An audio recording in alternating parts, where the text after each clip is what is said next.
considering the fact that you're talking about character, I mean, doesn't public perception also play a critical role in this regard? Considering the fact that this same APC elements of winning cries, which you often refer to them, use the same or deploy the same public perception as a leather weapon in 2015. You see, for me, my disappointment is more with the people who would be willing to embrace the delusional lies of the possibility of anything changing or improving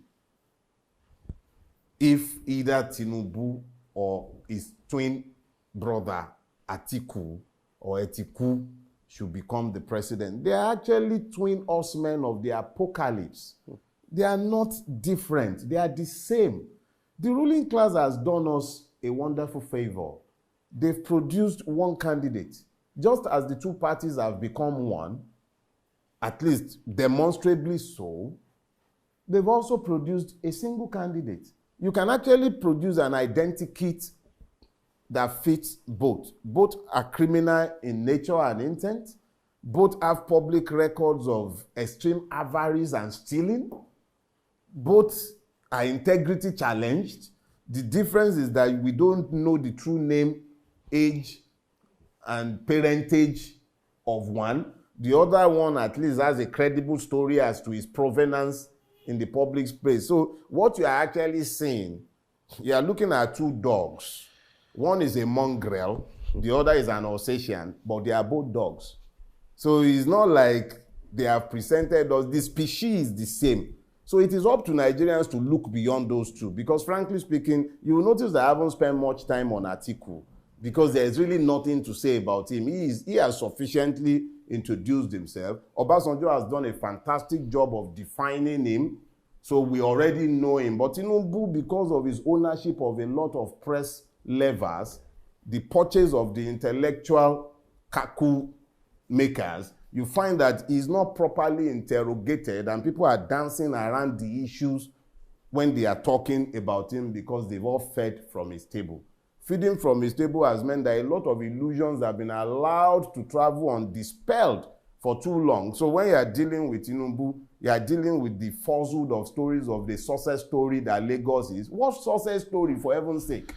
Now, let's also look beyond Atiku. Clearly, I read one of your recent tweets where you actually talked about the only plan he has is corruption. I mean, what about Peter Obi, for example? Peter Obi has actually garnered so much in terms of followership, both on social media. We've seen the upsurge in, the Southeasterners registering for voters. I mean, is Peter Obi a force to be reckoned with as far as this election is concerned? It is up to Peter Obi to decide whether he's going to be a force to be reckoned with or one to be ignored, frankly speaking. I've had several engagements with the obedient crew, and I've sought to make something clear to them. If ever a candidate was made for a season, it is Peter Obi. But it is up to Peter Obi to now decide whether he wants to become what he flatters to be. He flatters to become, but he isn't. And this is very simple. Peter Obi has spoken, I've heard him speak extensively to the need to restructure Nigeria, but I have not heard him place concrete plans and ideas on the table as regards the restructuring of Nigeria.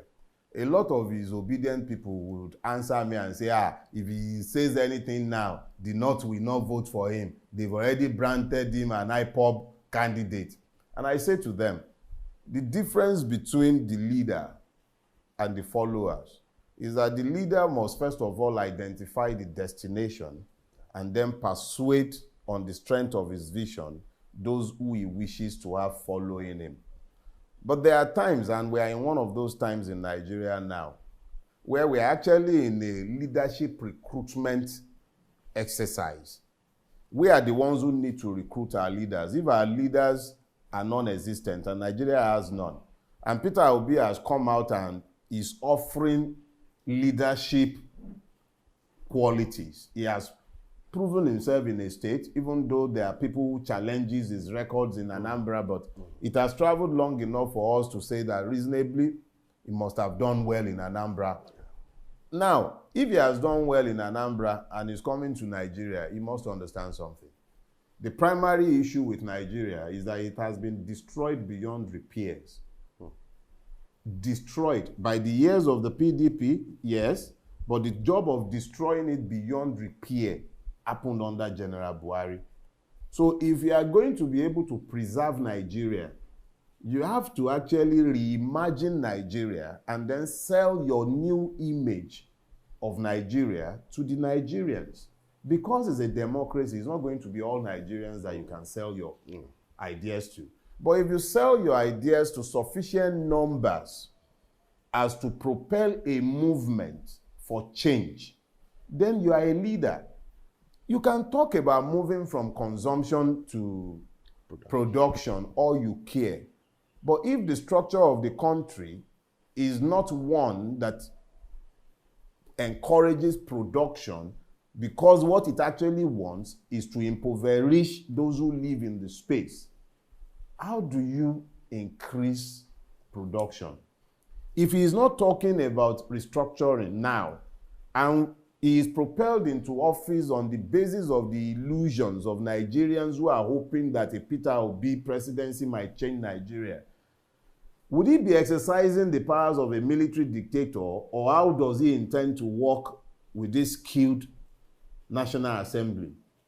The only way Peter Obi wins is if he is able to galvanize a national movement.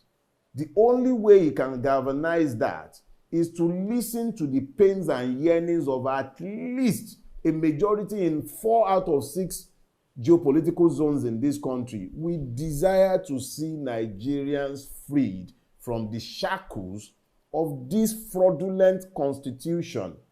Why is it impossible, if he knows, and he should know, he's intelligent enough to know, that the critical problem with Nigeria today are its evil governance structures, which are rooted in the 1999 fraud, Decree 24.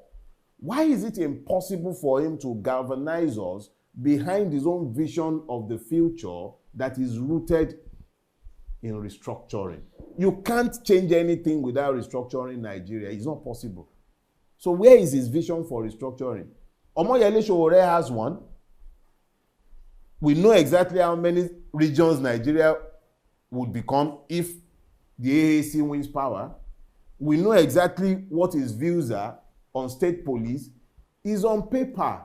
Why is it so difficult to ask this of Mr. Peter Obi? But some of your critics might say, or actually says that if it's not, do you think the Muslims northerners will allow the constitution to be redesigned to remove their advantages? You see, this is the first thing that pains me when these questions are asked. What advantages? Whose advantages? The only persons that Nigeria currently advantages are the members of the ruling class. The people in Kankara, they are Fulanis. Zamfara is Fulani and Hausa almost equally divided. The northeast, the Boronus and the Boronus and the Fulanis, and then a lot of minorities. Who is enjoying Nigeria the way it is? Why are we afraid to confront our problems with ideas because the ideas will be unpopular? Why? They might be unpopular. Yes, explain it to them. Speak to people in relatable terms. Is it that the man in the northeast and the northwest does not want good life for themselves and their children? Do they understand how the structural lopsidedness of Nigeria makes it impossible to develop infrastructure? Do they understand that once upon a time, the same country that had only 4 regions now has 36 states and a federal capital, each of which has a governor, a state house of assembly? Once upon a time, there were more local governments in the southern, in fact, Yoruba land, the west, had more local government than the whole of northern Nigeria, because local governments were not the basis for sharing revenue. They were basis for locating development, and the western region was interested in urbanizing and developing its space. So they created a lot of local governments, but today, you create local government based on land mass, whether there are people there or not. These so-called advantages, how does it trickle down to the common man on the streets of northern Nigeria?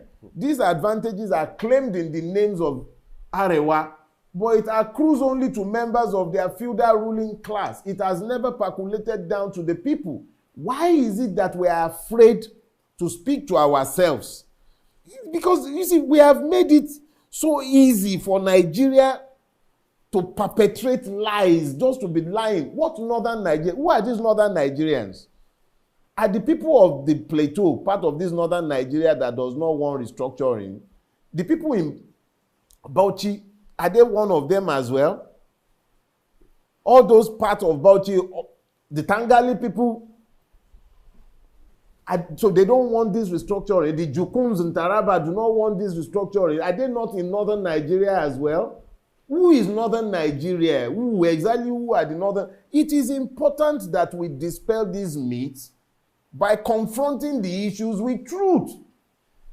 If the people in northern Nigeria don't like it, that does not earn them a veto over the rest of Nigeria that might want it. Just as the South cannot on its own gain power without the acquiescence of the North cannot gain power without the acquiescence of the South.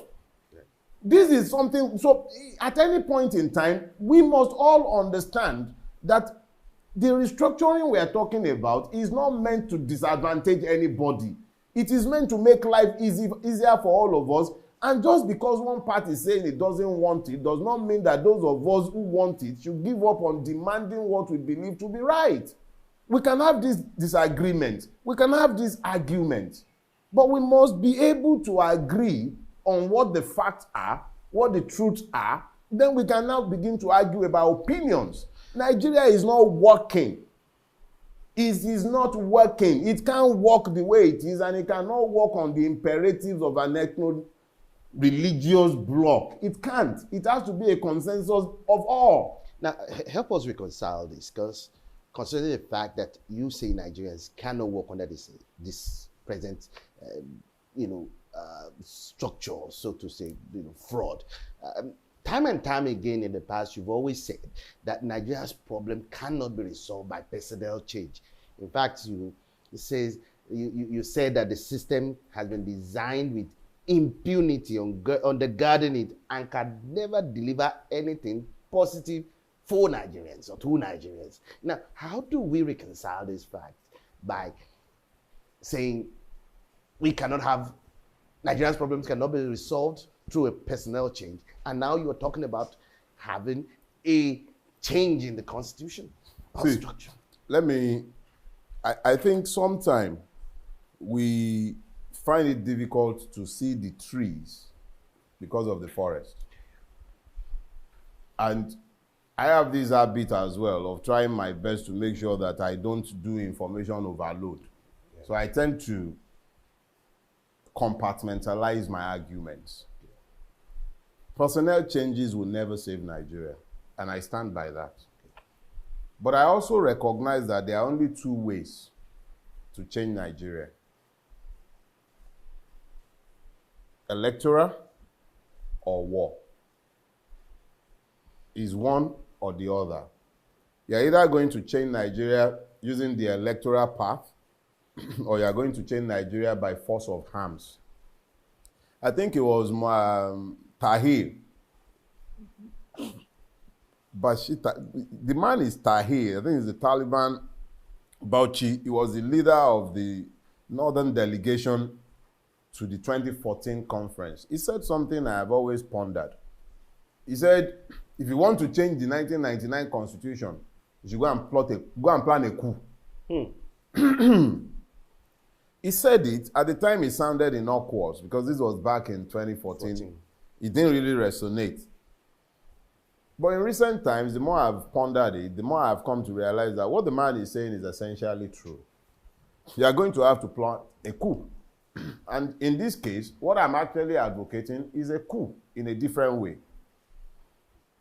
I have believed, and I have said so unapologetically, that Nigeria cannot be saved in the absence of a revolution. And I've also been careful to explain what I mean by a revolution. A revolution simply means a turnaround. I've explained it ad nauseum. It comes from the French word revolver, turn around. If Nigeria does not turn around, it will die. That is a fact. But however, how do you turn around a system that is logged into the path of destruction if you say that it is also not a democracy? That's why I said there are two ways, your PVC or your gun. The PVC offers us a chance. There is a chance that we might be able to escape war in Nigeria if we use the PVC route. And how do I mean? Remember I said earlier that Nigeria is actually on a leadership recruitment drive. It's a leadership recruitment drive because we who are meant to be led, we need to be clear about where we want to be led to. It is in the clarity of demanding where we want to be led to that the leaders would emerge if they are leaders. As of today, in the political space, there are two candidates. One has offered certainty as to his capacity to lead in that different direction. One has offered glimpses of a capacity, but he hasn't offered a plan.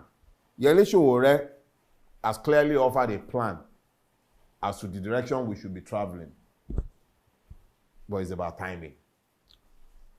Peter Obi has not offered a plan, and it is critical that we are traveling in the direction that forces the coup that I described. What is that coup? A Peter Obi that manages to energize and unite the youth is capable of galvanizing an electoral revolution. We are more than them at any point in time. We are more than them. But Peter Obi has not offered us something to follow. Some of us are old dogs. We've been at this for too long. We are not fooled by rhetoric. We need to see a plan before we might follow any man. The illusions of 2014 did not carry us. So how would this one carry us? So what we are saying is this. If you want to use the electoral path, galvanize a movement that is capable of triggering a revolution. The people in Ekiti will sell their votes because they had nothing to look forward to. Nobody look, a vote that is useless, you already know that regardless of which one of them comes into power, nothing will change. They've not offered you a different path. Segun Oni had a history of performance. The people could look to that. But when it came to the day of the election, with weaponized poverty and the fact that the election was localized, it was easier for those who were rigged, who had sucked up money all these years. Instead of building roads, instead of building schools, instead of building hospitals, instead of building human capacity, they've salted up the money because they know that it is easier for them to simply buy the votes of impoverished people. But that is because the people have not been offered something that they find more compelling than the 10,000 naira. But doesn't that, shows what Nigerians should expect come 2023? Look, I'd like you to also expatiate on what you think the next election will be in relation to the credibility of the ballot boxes as well. Number one, let's be clear about something. 8 months is a lifetime in politics. It's a lifetime in politics. It's a lifetime. 8 months is an entire lifetime in politics. That's one. Second thing is, everybody is still assuming that we would have an election. You know, I've always been clear that I'm still not sure that there will be one. And I'm even still not sure that even if there is one, it is one that would engage our interests. It's all a function of whether we manage to recruit a worthy leader behind whom we might be able to queue. If we found a worthy leader to queue behind, it becomes possible to energize an electoral revolution. In the absence of that, one of the twin horsemen of the apocalypse, more likely, Atiku, would gain power, because that would be in keeping with the hegemonic interest of those who have designed the disaster in which we live. If an Atiku comes to power, it will be more of the same. Maybe, not even maybe, he will certainly be a lot less violent towards Nigerians than a Buhari has been. But nothing will change. It would simply mean that Nigeria will continue to be locked into its current cycles, because the problem really lies at the root of the iniquitous foundations and structures of Nigeria. If we do not address those issues, you can change any number of personnel. As long as you still have a structure with 36 states, 36 houses of assemblies, 36 chief justices, all these 774 local governments, a police structured to work on impunity, a state structured not to function under the rule of law. What you simply have, maybe a better tempered government, but it will still remain a government that is irresponsible to the people and that is not answerable to them. As long as the law does not rule in Nigeria, which is essentially one of the demands that has led to the call for restructuring, you still have the same situation. You still have the same situation. So it's still going to be the same. It's your PVC or your gun, because this won't end. So how do we avoid returning to this sorry situation come 2023? Does it mean there's no hope? It is, I believe a few weeks ago, I said the undertakers are coming. And I spoke metaphorically to the interment of hope. A lot of people are hopeful today, just as we were hopeful in the days of NSAS, when we hoped that something good might come out of that popular movement for change. A lot of people are hopeful. They are investing their hope in Peter Obi, in Yelesho Ore. People are investing their hope. Yeah, talking about that, I crave your indulgence, sorry to cut you short. Part of the arguments that have been put forth against the candidature of Peter Obi and Yelesho Ore is the argument that they don't have the structure, so to speak. You see, the English language came to die in Nigeria. I've said this severally. What do they mean by structure? They mean the capacity to buy votes, the capacity to buy police, the capacity to buy HINEC, the capacity to bring thugs. These are the structures to which they speak. And these are valid structures if you are playing the game by the rule of the game. I am of the opinion that if we don't change the game, we can't win. And that is why I keep saying that you have to galvanize a movement. Once you galvanize a movement for change, what then happens is that all these structures becomes useless, because the people themselves are the structure. If democracy is meant to be built on citizenship, but there is voters' apathy, to the point where you had just over 27 million people voting in the last presidential election, out of a voting population of around 90 million. It meant that you had less than a third of the population participating. And that is with the voters' inflation, underage voting, and everything, particularly in the northern part of Nigeria. you still had only 27 million. So it then means that you have less than a third of the populace coming out to vote.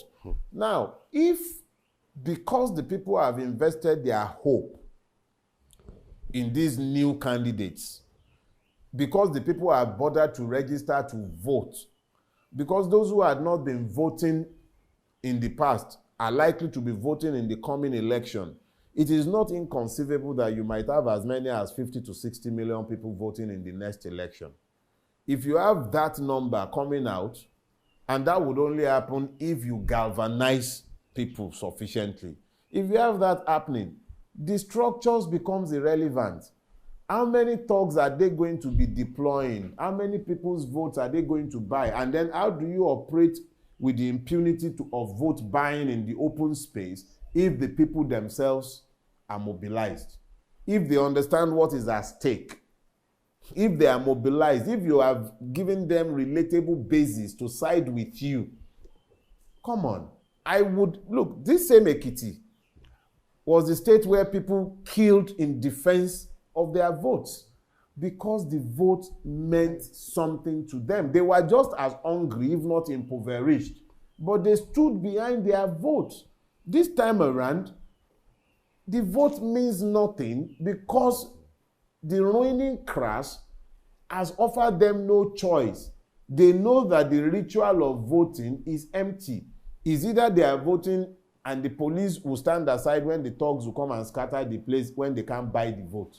But when the people themselves are involved, when they are energized, galvanized, and mobilized into a movement for change, they will defend their vote. But at what point will this trajectory be led towards that? Let me ask you a question. How long did it take to galvanize? Nigerians themselves are not conscious enough at this point in time. We saw what happened in Ekiti. No, I beg to disagree. I am ordinarily an optimist. I believe in the inherent capacity of the Nigerian to understand the issues if they are explained to them. But we've tended to talk over their head. We've not offered them genuine choices. Mr. Peter Obi, for instance, is running away from alienating people so he cannot put his plan on the table. That failure to put the plan on the table makes it impossible to galvanize the movement he needs to galvanize. Today is the one they are all talking about because there is nothing to talk about on their side. They have no programs, nothing. The real candidates in this race, as far as I'm concerned, Peter Obi and Yele Sowore, as far as I'm concerned, those are the two candidates that I see in this race, with their relative strengths and weaknesses. But as far as I'm concerned as well, if we, who are the ones looking for change, are not clear about the kind of changes that we seek, it becomes impossible to embolden the candidates sufficiently to understand the direction in which they need to lead us. Nigeria is irreparably damaged under Buhari. You can only reimagine it and then sell the vision of that new Nigeria to Nigerians across the length and breadth of Nigeria. Not everybody would agree with that new vision. But I believe that sufficient numbers of Nigerians, particularly the youth. So when I tell you we have time, I know what I'm talking about. We have more than enough time. But if you are looking to lead people, you need to show them where you are leading them to. It's not sufficient to be talking from consumption to production. How? Dele Farotimi, it's always a pleasure having this conversation. Thank you very much for having me.